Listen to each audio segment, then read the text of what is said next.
Agora você ouve o Novo Show com André Rodini, aqui na Rádio CNN, a rádio da família.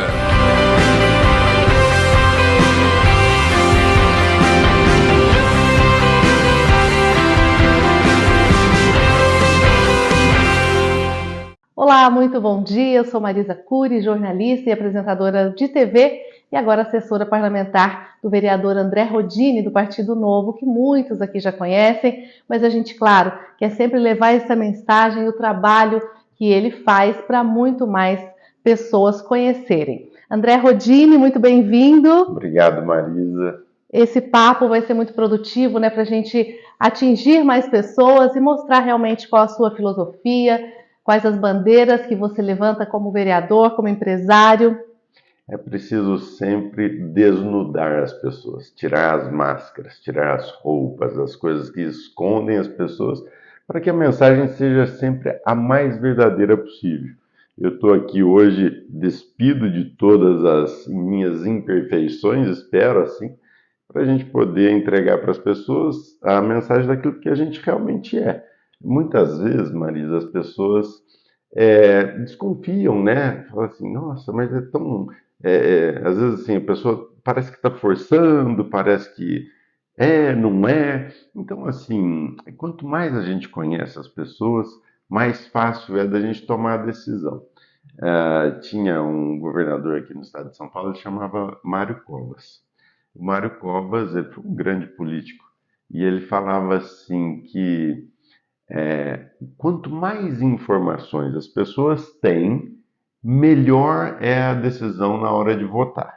Então, quanto mais informações vocês tiverem a meu respeito, mais informações você puder tirar de dentro de mim para as pessoas, né, mais fácil será que elas me conheçam, entre depois na minha rede social, pergunte para outras pessoas a meu respeito, e assim a gente vai levando. Então vamos começar com a pergunta mais simples. Quem é André Rodini? Como você se define?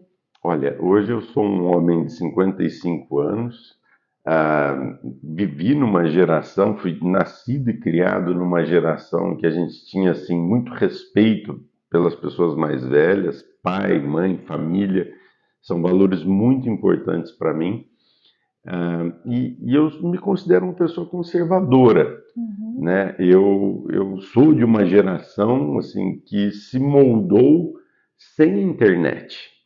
Nós não éramos influenciados, a não ser por nossos pais, nossas tradições, nossa família, nossos professores da escola pública, que eu sou oriundo de escola pública, e dos livros. Então a gente lia livro, né? Eu tenho lá na casa da minha mãe, né? Ainda nós temos a Barça, que era uma enciclopédia que as famílias tinham. E tinham Caldas Aulete, a gente tinha 2 enciclopédias lá em casa. Então, quando a gente precisava de informação, a gente buscava nos livros, né? E toda a informação hoje que tem naquelas enciclopédias parece que tem num pequeno chip aí de qualquer coisa aí da internet que a gente está tudo disponível. Só que uma das coisas é você ter a informação, que hoje ela está disponível para todo mundo, e a outra coisa é você ter o caráter, o valor e saber utilizar essa informação. Eu acho que a nossa geração foi muito beneficiada. E com isso, Marisa, com essa forja de valores que a gente vem, que a gente traz, é o que a gente usa para tomar as decisões da nossa vida, né? Então, eu tenho 2 filhos que moram comigo, a mãe deles já é falecida, e então, assim, eu criei meus filhos praticamente sozinho, né? E eu, assim, sozinho, mas com o apoio da minha família, eu digo, minha mãe, meus irmãos, né? Que me ajudaram muito nesse processo. E esse processo de crescer junto com as crianças, passando valores para elas, é interessante porque, assim, eu sempre ensinei meus meninos, não ensinei uma vez só, né? Depois não precisa ficar ensinando mais. Quando iam me tratam até hoje por senhor, pronome de tratamento senhor. E aí, quando eles eram menininhos, eles iam na casa das outras pessoas, dos pais, dos amiguinhos, e chamava as pessoas lá de senhor e senhora. E as pessoas Uhum. ficavam, nossa, que diferente, né? Gente, isso é É. muito básico, né? Então, e olha só, vou até contar uma curiosidade. Eu chamo meus pais até hoje papai, mamãe e senhor, peço a bênção para É, é, dormir, peço a bênção quando acordo, né? E uma vez a minha mãe recebeu aquele trote das cadeias que fala: Ó, é. sequestramos a sua filha, estamos aqui com a sua filha. Aí puseram a menina para falar e a menina gritava: Mãe, mãe, socorro! Ela falava: Pode fazer o que Que quiser, não é porque não minha é a minha filha. filha. É, Curioso, né? Então é. a gente também vim de uma geração assim de muito respeito, que o pai só olhava, a mãe só olhava, a gente já sabia o que O queria. recado estava dado e a gente respeitava. Uhum, Então, por respeitar os mais velhos, por aprender a respeitar as pessoas em casa, na infância, na juventude, e eu tenho comigo que o mais importante é respeitar o uhum, contribuinte, o pagador de imposto, e isso eu trago muito para dentro do nosso gabinete, que é o respeito pelo dinheiro público, Marisa. Se o dinheiro não é meu, eu não uhum. posso gastá-lo da forma Uma que, como revelia. se fosse. O dinheiro é Uhum, do pagador de imposto, então a gente tem que fazer assim o máximo para economizar esse dinheiro e utilizá-lo da melhor forma possível. uhum, Então, se você for ver hoje, virou o mês agora, né? Agosto e tal, a gente já deve ter economizado aí por volta de 880 mil reais no nosso gabinete desde que a gente entrou como vereador. Porque uhum. contratei menos assessores, só a hora que precisava, não uso carro público, né, o carro da Câmara Municipal, eu não uso verba de viagem, né, que tem direito Uhum. para vereador, não viaja para trabalhar, vereador trabalha em casa, aqui em Ribeirão. Então, eu não pego nem água mineral, pra você ter uma ideia lá na Câmara. Então eu vou no filtro lá, encho minha garrafa de água, bebo, Uhum. porque é do jeito que a gente faz em casa, né? É do jeito que a gente faz em casa. Então, por que que na nossa casa a gente tem o zelo com a coisa nossa Uhum. Economia, né? e quando a gente Inteligente. está no serviço público a gente não tem o zelo com o dinheiro Tem que público? esbanjar, né? Então, esses valores, né, Uhum. Marisa, que é o que eu digo assim, que a gente traz, né, ao longo do Uhum. tempo aí. Que bacana. É isso aí.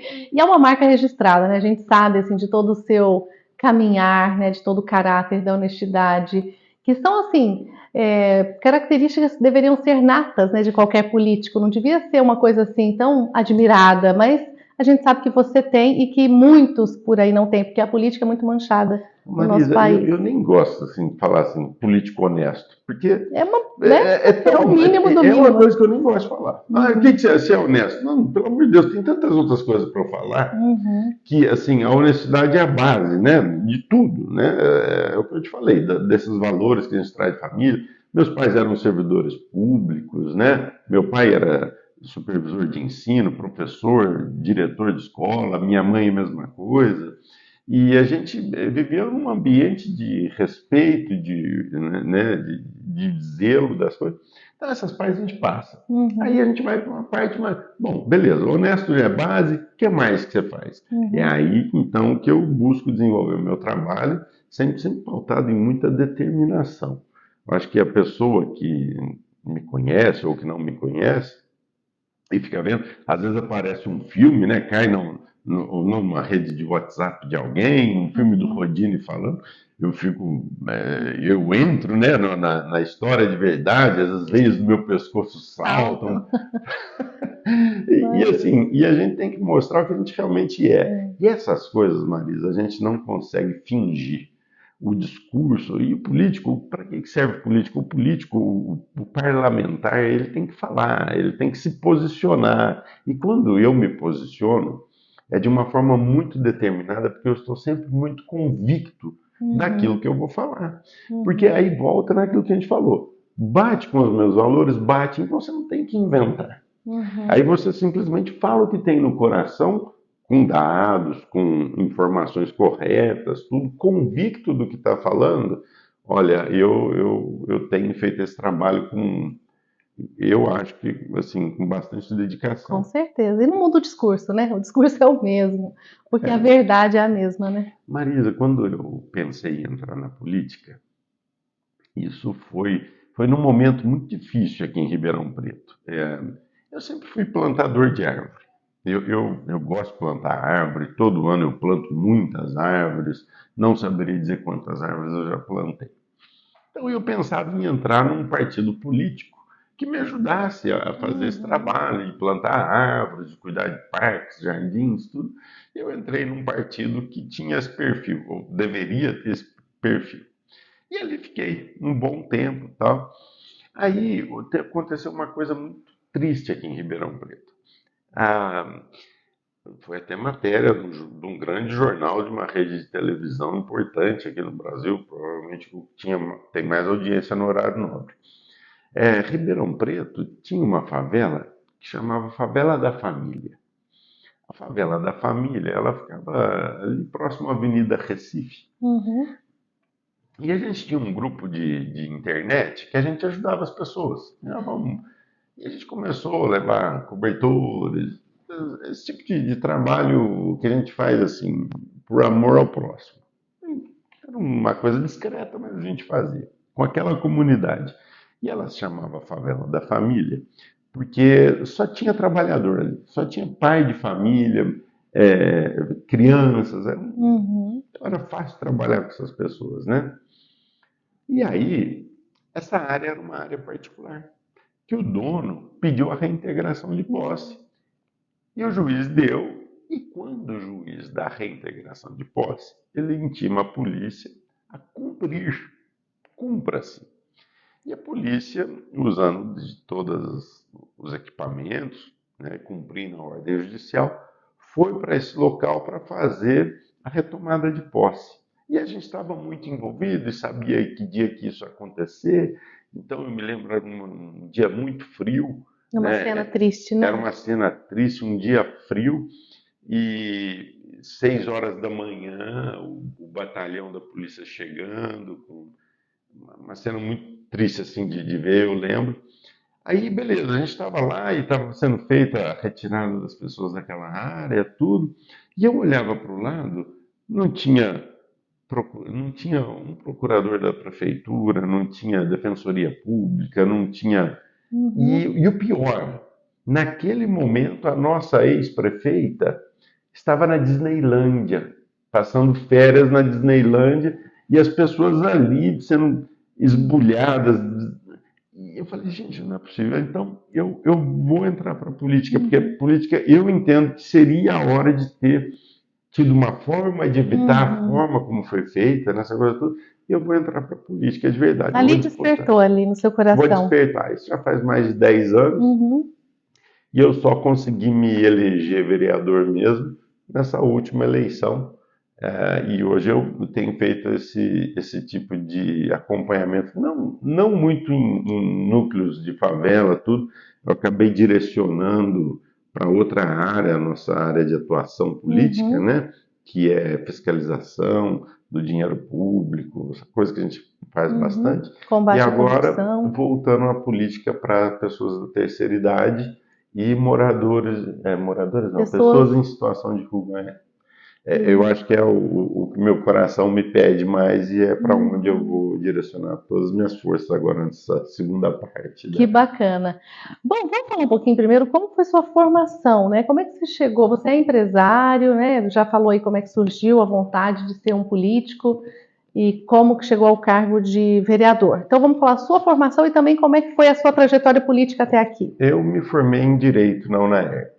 Até então eu tinha feito escola pública, né? Mas, e aí eu fiz também tiro de guerra, eu sempre Que fui. também dá uma melhorada ali, né, no homem, né, para virar de menino virar homem, né? Você sabe assim, a gente faz muitos amigos, a gente aprende coisas importantes, mas mais importante que isso, eu sempre gostei de participar de todas as ações da nossa sociedade. Uhum. Então, por exemplo, quando tinha muita gente que não queria fazer Queria tiro de fugir, guerra, escapar, né? eu queria fazer, porque faz parte, porque é Uhum. interessante, Amadurece, né? amadurece, a gente aprende muita coisa e tal. Enfim, aí eu fiz faculdade e tal.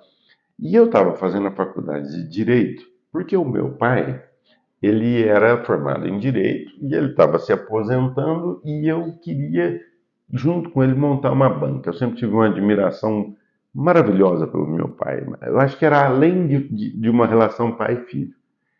O destino levou meu pai, eu tinha só 23 anos, eu estava no último ano da faculdade, eu falei que eu ia desistir do curso, falei, não vou mais fazer isso não. Aí minha mãe falou, não, você vai continuar. Terminei. E aí fui trabalhar com um tio meu, tio João, ele tinha aposentado do Banco do Brasil, da carteira de Uhum. comércio exterior. E ele montou uma assessoria para empresas na área de comércio exterior. E eu montamos lá uma firma junto, comecei a aprender como que fazia comércio exterior, né? Importação, exportação, papelada, essa coisa toda. E quando surgiu uma oportunidade, e também, eu tinha até esquecido de falar, eu fui intercambiário do Rotary Club para a Uhum. Austrália, com 17 anos. Eu morei lá um ano. E aí aprendi a falar inglês, tudo. E quando eu voltei, meu pai falou, filho, e agora você vai trabalhar de quê, né? Aí ele me trouxe um anúncio que estava contratando professoras de inglês numa escola de inglês. E eu fui lá e comecei a dar aula de inglês. Aí eu já dava aula de inglês, trabalhava nesse escritório junto com o meu tio, e apareceu uma oportunidade muito grande, boa, interessante. Eu estava lá lendo lá o Valor Econômico, o jornal, e a matéria de que o Fernando Henrique Cardoso, nosso ex-presidente, em 96, ele ia para a África do Sul, que seria a primeira viagem internacional. Havia já aquele grupo de líderes mundiais, que era Tony Blair, Nelson Mandela, Fernando Henrique Cardoso, Helmut Kohl da Alemanha. Esses caras eles trocavam muita figurinha. E com essa viagem à África do Sul, a África do Sul estava se abrindo daquela parte do apartheid e o Uhum. mundo voltando a fazer comércio com a África do Sul, achei que haveria muitas oportunidades ali. Fui nessa comitiva vendendo equipamentos odontológicos aqui de Ribeirão Preto e produtos veterinários de duas grandes empresas daqui de Ribeirão. E aí encontrei lá a pecuária, eu não era de pecuária, conheci as pessoas aqui também, acabei fazendo contatos e montei a minha própria empresa de importação de embriões bovinos. Embriões bovinos. Falei, gente, como é que eu vou parar no negócio de uma raça que não tinha Uhum. no Brasil? Trouxe, é o Bonsmara. Depois tem uns links aí para vocês darem uma olhadinha na raça Bonsmara, que é maravilhosa. Me apaixonei pela pecuária e encontrei a minha verdadeira vocação, Uhum. que é bovinocultura, né? E fui trabalhar na área de é, transferência de embriões e inseminação. Sempre na parte comercial da coisa. Eu importo, distribuo e isso é que eu faço. Aí vem a política. E como dá para conciliar, porque o cargo de vereador permite que eu, nas primeiras horas do meu dia, aí eu possa fazer o meu trabalho e o Uhum. resto do dia eu possa me dedicar à política. Então está dando certo, estou feliz, eu acho que está ótimo. Quantas eleições disputadas e quais os Eu, cargos e partidos? eu disputei 5 eleições, ganhei a última, né? Eu estava no Partido Verde, né? E eu disputei no Partido Verde uma de vereador, uma de deputado federal e outra de vereador. Aí, no Partido Verde, ocorreu uma coisa muito chata. A gente estava lá, eu estava fazendo eu estava muito empolgado que o senador Álvaro Dias, do Paraná, estava no Partido Verde, né? E a gente queria lançá-lo presidente pelo Partido Verde e tal. E um homem muito íntegro e tal, eu gostava muito, gosto muito dele. Aí houve um acordo entre o presidente do PV e o Geraldo Alckmin, e o Partido Verde foi apoiar o Geraldo Alckmin para presidente e o Álvaro Dias ficou sem muito espaço e ele foi para o Podemos. E havia muitas pessoas dentro do Partido Verde descontentes com isso, nós fomos para o Podemos juntos. E aí, naquela intenção de participar e ajudar o Álvaro Dias, eu disputei mais uma de deputado federal. Aí, claro, não ganhei. Aí eu falei assim, agora está na hora de eu sair da política, porque eu acho que o que eu tinha para dar para a política não consegui. 4 eleições está bom demais. Apareceu o Partido Novo. O Partido Novo, ele apareceu sendo assim, diferente de todos os outros partidos. não usava dinheiro público, não tinha padrinhamentos políticos, tinha aquela percepção de trabalhar como uma empresa, tem compliance, tem uma série de valores que eu me identificava Uhum. com essa política liberal, economicamente liberal. Né? Um Estado menor, mais eficiente, o Estado não tem que ter empresas. Eu falei, puxa, isso casa com tudo que eu sempre sonhei, porque eu olhava para a Coderp aqui em Ribeirão Preto e falava, Uhum. gente, eu preciso fechar essa firma, essa empresa, né? Empresa pública, isso é um horror. Uma empresa que dá prejuízo Prejuízo. e tal. E quando eu ganhei a eleição de vereador, eu falei, a primeira coisa que eu vou fazer é vou fechar a Coderp. E tá caminhando, hein? Vereador não fecha empresa pública, quem fecha é o prefeito, né? Eu falei, não, peraí, vamos agarrar no serviço aqui. Aí contratei um grande amigo lá para o gabinete, o auditor Walter, e ele foi meu companheirão. E ele, como ele era da área de auditoria, né? Ele veio de fora, Uhum. ele começou a planilhar as coisas e a gente começava. Fizemos 10 meses de investigação, Marisa. E foi criando desconforto nas pessoas lá, foi criando desconforto no governo, foi criando. Porque, como eu disse, eu sou muito determinado e o que eu Uhum. quero eu vou até o fim. Aí, quando chegou a vez eu precisava dos depoimentos das pessoas que trabalham lá se tornassem documento. Então, criamos uma comissão especial de estudo, chamamos as pessoas para darem os depoimentos, transformamos tudo isso em documento. Fiz o relatório, entreguei para o prefeito, indicando que ou faria uma super reforma administrativa daquilo, que seria Uhum. mandar o pessoal embora mesmo e contratar pessoas vocacionadas para aquele tipo de trabalho, ou que liquidasse a empresa, porque ela não tinha como se sustentar Uhum. financeiramente. E o prefeito optou por decretar a liquidação, decretou a liquidação da empresa. A empresa está em fase de liquidação, porque ela deve impostos, né, e está pagando um refis. Acabando isso, nós vamos ter, espero, fechado uma empresa municipal, uma empresa pública. E isso tem tudo a ver com o Partido Novo, porque o que nós acreditamos é o seguinte: hoje, na área, por exemplo, de TI, né, é, existem tantas empresas pequenas começando, com tanta capacidade de produzir produtos maravilhosos de tecnologia da Uhum. informação, e é um custo muito baixo. E a prefeitura pode comprar esse tipo de produto no mercado sem Uhum. precisar ter uma empresa que faça isso, sem precisar ter um funcionário público que às vezes, muitas das vezes, assim, ele não está atualizado com o mercado, com os produtos, com a tecnologia, e você sabe como é que é, né? Nesse mundo é tudo tão rápido que eu entendo que agora o prefeito tomou a decisão correta de liquidar e o material que precisar de tecnologia Uhum. comprar no mercado. Acho que deu certo. Muito bem. A gente sabe que outra bandeira que você levanta é essa com relação à possibilidade, né, de aumento de 22 para 27 vereadores, que você é totalmente contra. Eu sou contra e justifico por quê. Hoje nós somos 22 vereadores em Ribeirão Preto. E às vezes uns colegas falam assim: nossa, mas precisa ter mais vereadores para representar mais bairros e tal. Eu fico pensando, gente, se a gente precisasse ter um vereador para cada bairro, a gente deveria ter 500 vereadores, né? E o dinheiro público seria gasto em demasia. Cada vez que você, né, elege um vereador, esse vereador ele pode contratar 5 assessores. Ele tem direito a um carro, ele tem direito a verbas de viagem, tudo isso que eu já falei que eu economizo.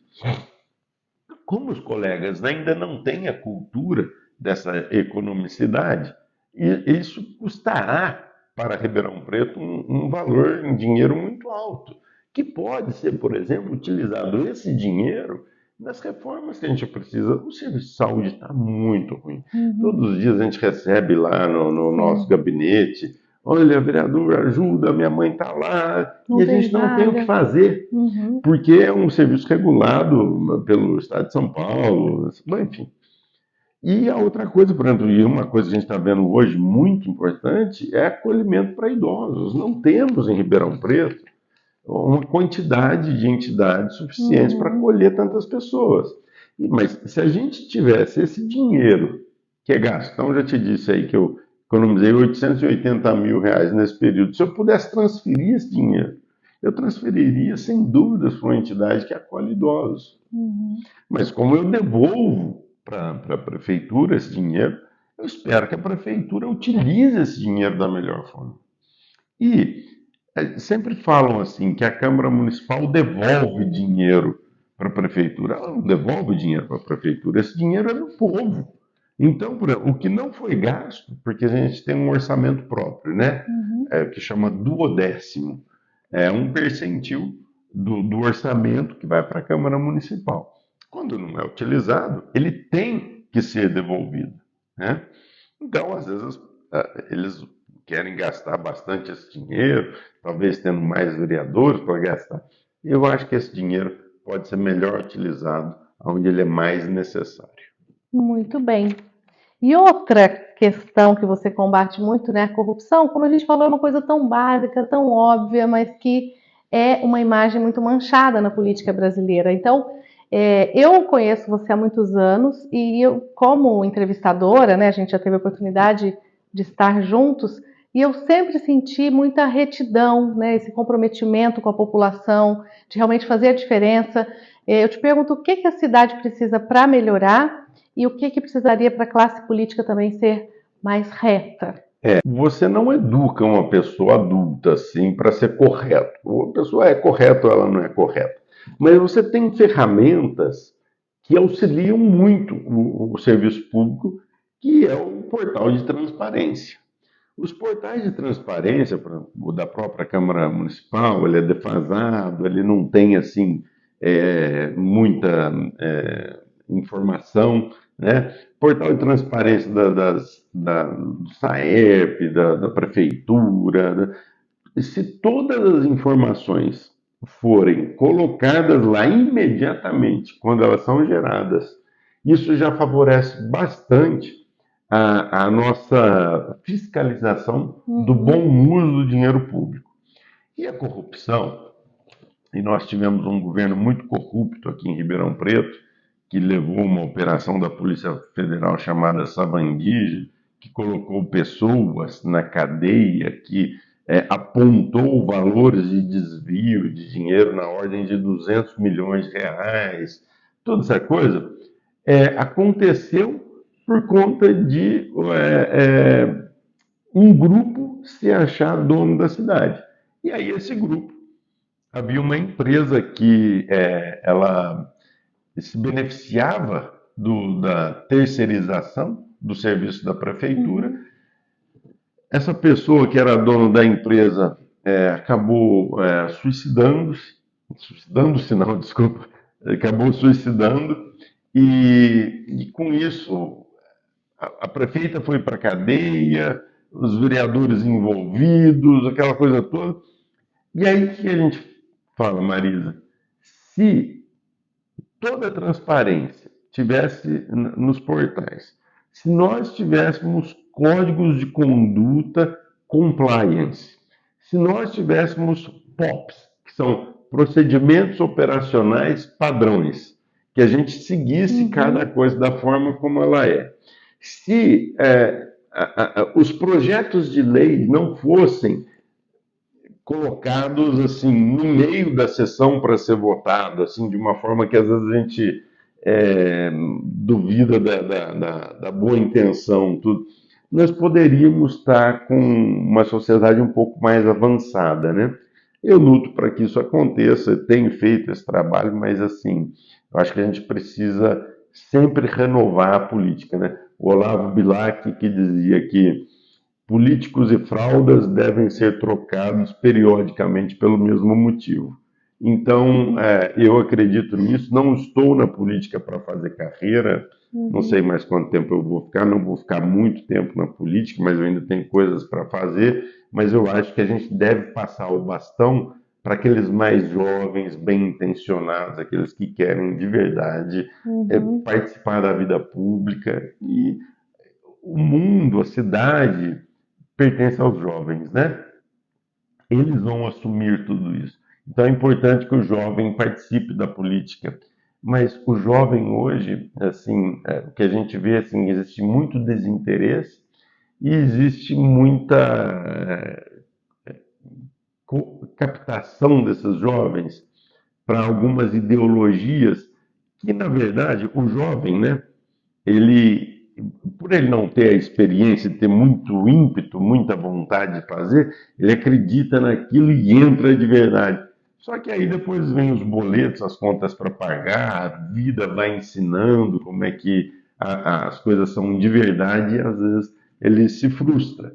Então, se a gente pudesse, né, como eu defendo lá o parlamento juvenil na Câmara Municipal, defendo matérias nas escolas com um pouco mais de informações sobre educação financeira, por exemplo, essa coisa, que pode ajudar o jovem a se destacar e, quem sabe, eles entrarem na política e vão precisar, vai ser necessário que eles entrem, porque alguém vai ter que pegar o nosso Tocar esse bastão. país aí, né? É. Pois é, e a gente estava falando também, falamos da dificuldade, né, para acolhimento de idosos e outra bandeira, pessoas em situação de rua. Como você pretende atuar nessa área?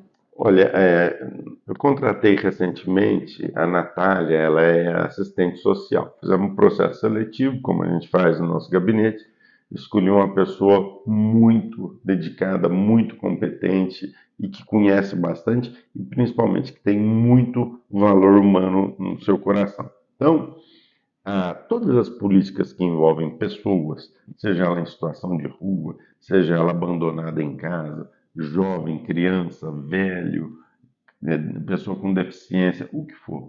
A primeira coisa que a gente tem que olhar é a pessoa que está por trás daquele corpo. Que situação que esse espírito foi parar na rua, às vezes usando drogas, às vezes não usando drogas. Existem os rompimentos familiares, que é uma coisa assim terrível, que é o que faz a pessoa sair de casa sem rumo, né? Uhum. E depois ela acaba não encontrando a volta. Muitas pessoas vêm de cidades de fora, né? Ela monta no ônibus, vai embora e depois não tem recursos para voltar para a família, tem vergonha de voltar para a família, sabe que tem a família. Então, o que nós vamos fazer agora, junto com a assistência social do município, trabalhando também com o Ministério Público, para que haja uma garantia total de uma idoneidade no trabalho, é convidar as pessoas, oferecer, abordar essas pessoas que vieram de fora e que precisam voltar para suas famílias, fazer o trabalho de contato com as famílias para informar que a pessoa está em Ribeirão Preto, conseguir para essas pessoas que querem voltar, só apenas as que querem voltar, a passagem, roupa, banho, uma situação mais decente para ele poder voltar para a família dele. E às vezes falta isso.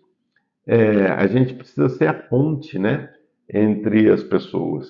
E às vezes essa reconexão familiar é importantíssima. As pessoas precisam voltar para casa.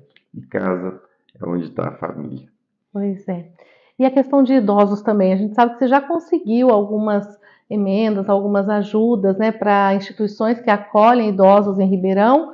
E você pretende muito mais, porque é uma realidade realmente muito difícil, porque as clínicas particulares têm valores muito altos e as que podem acolher pela aposentadoria do idoso, por exemplo, já não tem vaga, né? A gente sabe que a SEMAS já está negociando essas vagas e direcionando tudo através da prefeitura. Então, existe uma fila de espera enorme e os idosos estão aí, muitos sem ter para onde ir, muitas famílias sem ter como cuidar, sem nem saber, né, como cuidar.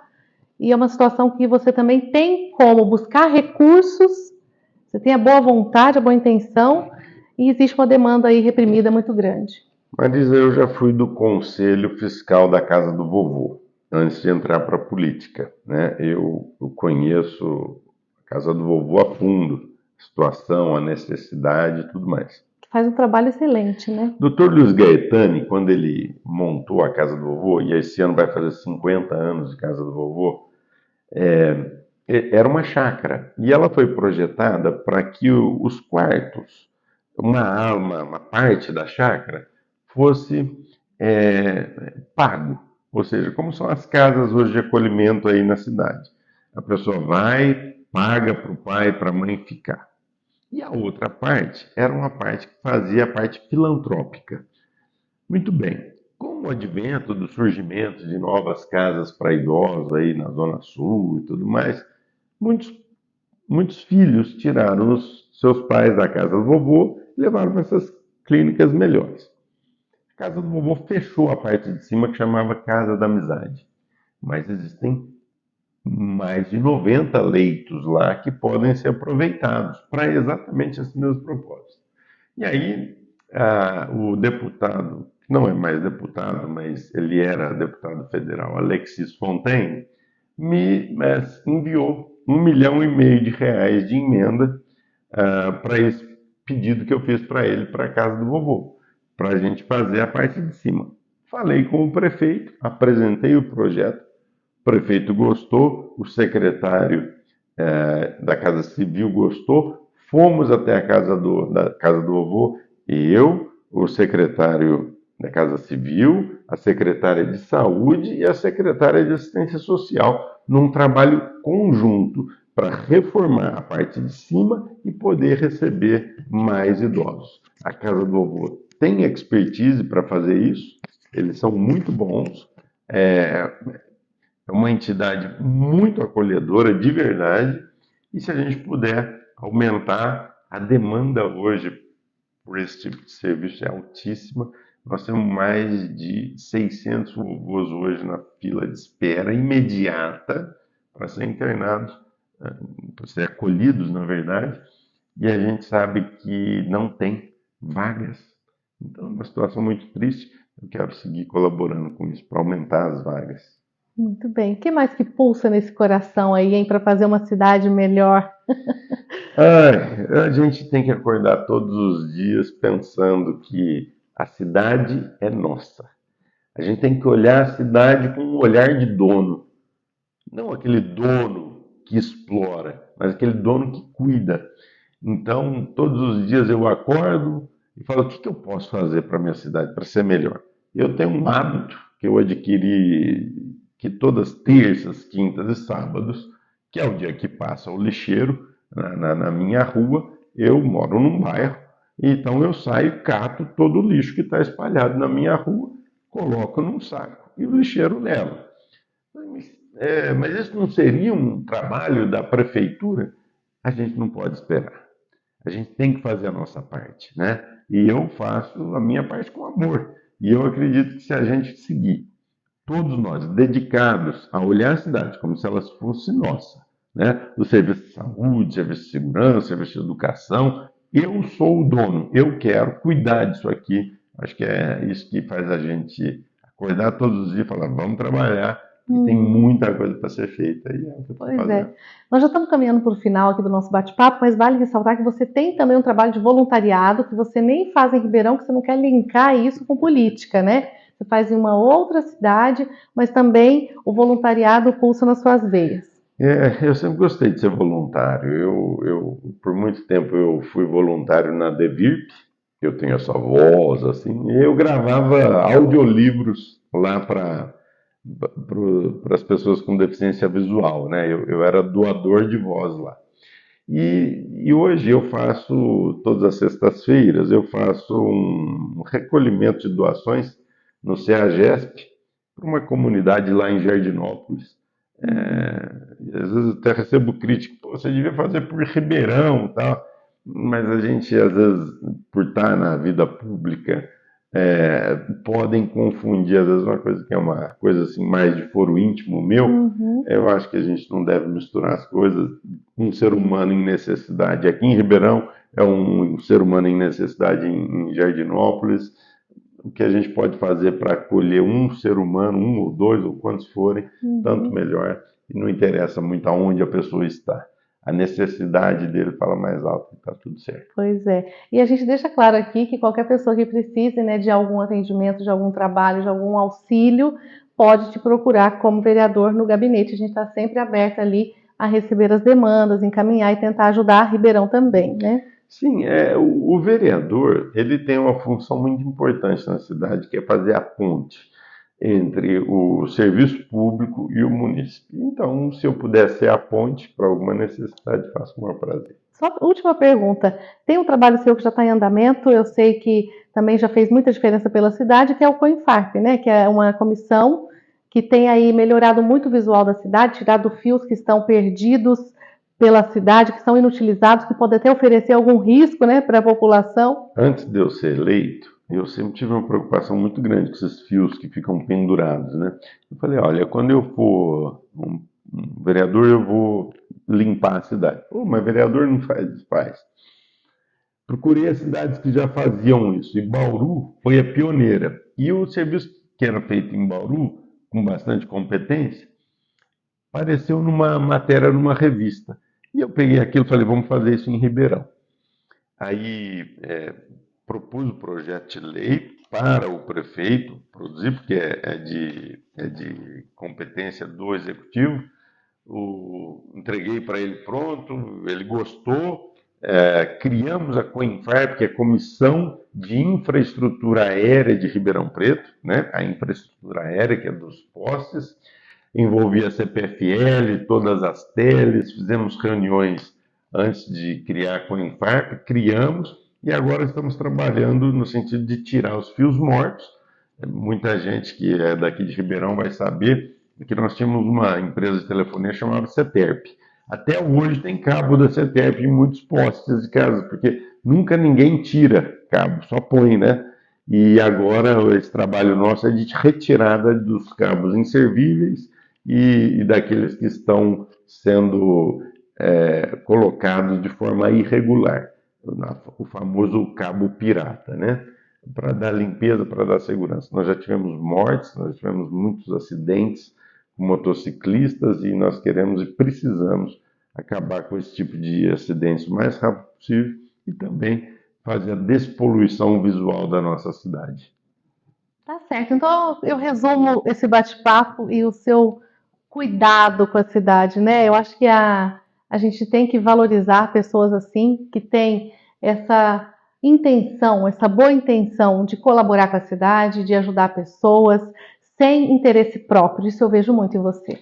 Eu acho assim que mais do que valorizar a pessoa, a gente tem que valorizar o exemplo, para que outras pessoas façam melhor, inclusive, do que eu tenho feito.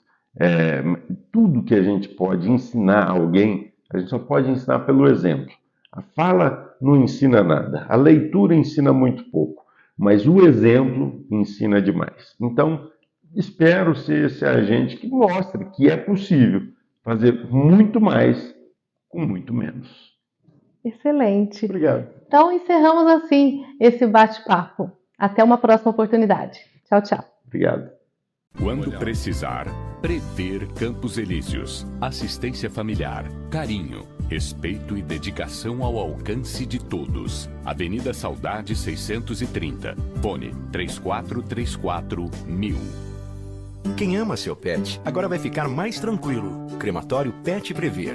Um local onde você pode fazer uma despedida digna e uma fiel homenagem ao seu pet. Associe-se já e tenha vários benefícios ao plano Pet Prever. Condições especiais a partir de só R$ 6,99 por mês. Faça já seu plano. Seu pet merece essa despedida digna. Crematório Pet Prever. Avenida Saudade 630. Fone 3434-1000. www.crematoriopetprever.com.br. Crematório Pet Prever. Uma fiel homenagem. Filho, vamos com o papai ali?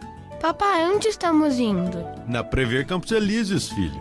O que é isso, pai? Filho, a Prever é a empresa que cuida do nosso futuro com muito carinho. Como assim? Além de nos dar cobertura, emprestar aquela cadeira de rodas para a vovó, sabe aquela cadeira? É a Prever que empresta. Ela nos ajuda também no tratamento do dentista, filho. Tem várias outras coisas que ela faz. Vamos lá para você conhecer. Nossa, pai, é nova essa empresa? Não, a Prever está aqui desde 1961. Foi seu avô José que me trouxe aqui pela primeira vez. Prever Campos Elíseos, cuidando da sua família, cuidando de você. Em Ribeirão Preto, ligue agora, 3434-1000. Gostei do chá com bolachas que serviram pra gente.